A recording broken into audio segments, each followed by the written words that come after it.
All right, so we're here with Nicholas Murphy. Nicholas, do you want to give us a bit of a summary of your playing background and how you've got to today? Yeah, so I've started off my footballing journey off at a small club, FC.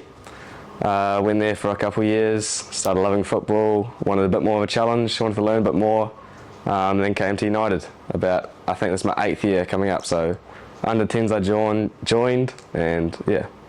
Nice. What made you fall in love with football? Why football? I'd have to blame that on my dad. I think he was a football lover, but I'm glad it's rubbed off on me because I love it, so yeah. Yeah. What do you love about football? I'm not quite sure. I like to see myself grow and I like to enjoy myself, and football I can do both those things. Yeah, nice. So you said your journey, you've been with us for 8 years now, from under 10s, which is the pre-academy, all the way through. Talk us about that journey. Like, what have you learned? What did you enjoy? What did you like? Like all those kind of memories, I suppose you have. Like, talk us through those steps to get to where you are today. Yeah, so those first few years at the young age, you're still building confidence, still enjoying football, still learning stuff, but at United I get to go overseas, go on tournaments. That was a great experience, and still with friends, still getting to love football, so that was good. Yeah.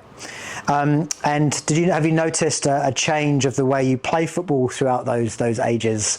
Like, what is there any like key skills that you learned as a footballer that has got you into kind of going into more senior football nowadays? Yeah, Dad always said to me that when I was a young age, I always knew my spatial awareness. I always knew where the space was, where the ball was. So I guess I've kind of brought that into my senior game, also a bit more physical, which I like, but yeah, I think that spatial awareness has helped me to grow. Nice. And have you played like different positions, and have you got a preference of where you've kind of come from as a positional play to where you want to get to as well? Yeah, so I've always been a centre back, and I thank Tony for that at the club. He always said I was a centre back, so I love playing centre back, but in senior football I've been put in the fullback position, which I quite like as well, getting a bit higher up on the pitch, but yeah, I love centre back. Nice. And you've had some ups and downs in football like most people have. Yeah. Like where you found yourself in kind of like a down moment, how did you kick your start back into the positives? Well, I think when you realise everyone has ups and downs, you realise you're not the only one. So you can't stay in the dumps, you need to look forward, look at the positives and keep moving. Yeah. Awesome. Do you do any kind of extra training or anything over and above the standard training sessions? And what do you do? Yeah, so for me, if you want to be the best, if you want to get better, you need to do more. Training, you're going to get good, you're going to improve, but to be the best you can, you need to do some extra. So whether it's just 5-10 minutes of juggling, passing against the wall, kicking with a friend, it's just touch on the ball. So yeah. Awesome, nice. You've captained at club level. You've also captained at international level. Yeah. How did you find that experience? Yeah, that was pretty amazing for me. Being able to wear the captain armband, not only for club but for country. It's very honourable to be able to do that. So yeah, that was great, and I'll take that learning opportunity and what I learnt from there in my career. Yeah. What kind of responsibilities as a captain that you faced both at club and international level? Like, what were the key challenges and key kind of differences you had to do as a captain? For me, a captain communicates with the team, keeps them in line, keeps them knowing what they're doing. So for me, communication was very important for me in Fiji and in here, making sure my teammates know what they're doing, make sure they're encouraged, but also still in line. Yeah. Nice.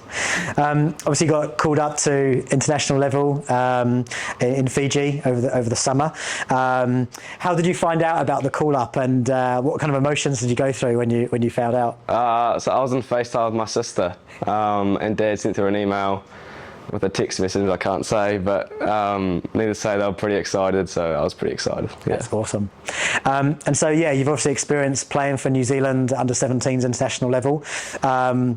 How did you find that experience? Like, what did you have to do at that tournament to become as best you can and to play those other international teams? Are there any particular things you had to do to be really mentally prepared? For me, it's stay grounded. You're not anywhere yet. I'm still 17. It's a big tournament, big opportunity for me to show, but I'm not anywhere yet. So if you can stay grounded, it's just a game of football, then yeah, that'd be good.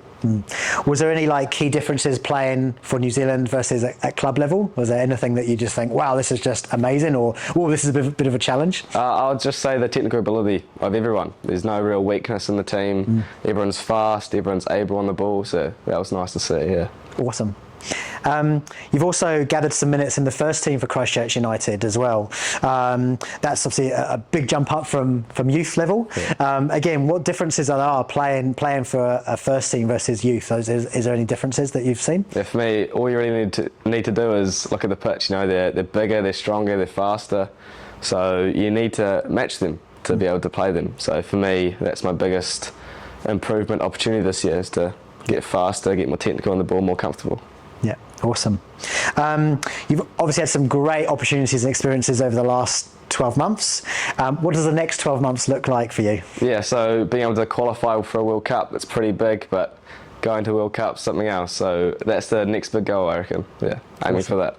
And what do you think you need to do to make that step up during the year? More, always more than last year, but keep training hard and yeah, keep positive. Awesome. Have you got any advice for current Christchurch United Academy players who want to follow a similar journey to you? For me, it's what I've been talking about. Always do extra. Always do more. Always want to put more in than your peers, because that's what's going to get you to that high level. Yeah, keep working hard. Nice. And in your opinion, why would players want to join Christchurch United? For me, the facilities is an easy option. You know, world-class facilities all round. Get to play all year round. But I have to say the coaching. I've learnt so much in my 7 years, almost 8. So many coaches, so much knowledge that I've accumulated has helped me to be the player I am today.